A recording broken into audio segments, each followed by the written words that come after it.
Ito lang daw pala makakapagpalinis sa mga sobrang duming kaldero, tapos pwede mo pa siyang gamitin sa kahit na saan na gusto mong linisan. Gayahin natin, dali! Siyempre, handang-handa na ako dyan. Ito na yung aking pink stuff. At ito naman yung kaldero na pagtatryan natin. Sakto, madumi siya kasi hindi ko alam bakit yung lutuan namin sa taas nag-uuling. But anyway, ito yung isa sa may pinaka-most requested. Kayang-kaya daw niyang paputiin ang mga to. So, syempre, i-try na natin yan. Let's go! I'm so ready, guys. Let's go! So, ito pala yung aking panha para mag-side by side tayo mamaya. Tapos, kuskusin lang daw na ganun. In fairness, ayan parang matatanggal nga siya, guys. Ang galing, wait, dito tayo sa lababo. Ayan, dito tayo para nakashoot tayo dito. Ayan kasi dumidikit siya. So, parang matatanggal naman siya, guys. I-try natin. Yung Scrub Daddy din pala yung gamit kong sponge. But I think kahit anong sponge naman to ay gagana. Hala, tingnan nyo, guys. Wait, ito pa, kalawang to, guys, ha. Wait. Ayan, kalawang yan. So, i-try natin. Huy, natanggal! Oh my gosh! Amazing! Natanggal, ayan.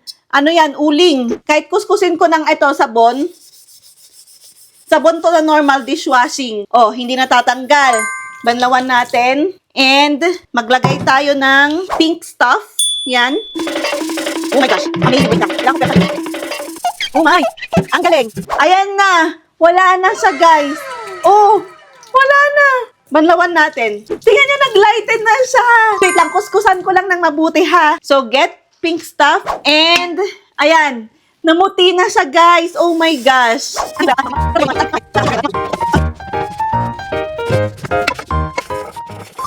Okay, guys, tingnan natin. Tingnan nyo, Look how dumi. And, banlawan natin. Tara! Ayan na siya, May masikikinang pa to, pero more kuskus ka nga lang. For the kuskus ka lang pa. Ayan, naka side by side. Kitang-kita nyo naman nung hindi pa nagamitan ng pink stuff at nung nagamitan na. Ayan, di ba? Mas mai-improve pa to. Ayan, nawala na rin yung mga kalawang sa gilid ko. Ito, kayang-kaya pa tong kuskusan pa ng more. Minadali ko lang ngayon kasi nga nanonood kayo. Pero mamaya, kukuskusin ko pa to ng bonggang-bongga. Or bukas, kasi inaantok na ako. Hinabol ko lang to kasi gusto ko ngang matry. Ayan tingnan ninyo. Nawawala talaga siya. So, ayun lang. Hindi po tayo nabudol sa mga nagpapamention. Yes, gumagana po itong the pink stuff. Medyo pricey nga lang siya. Pero, I think worth it naman. So, you know the drill. Ilalagay ko na lang sa yellow basket or sa comment section kung saan makakabili. Bye!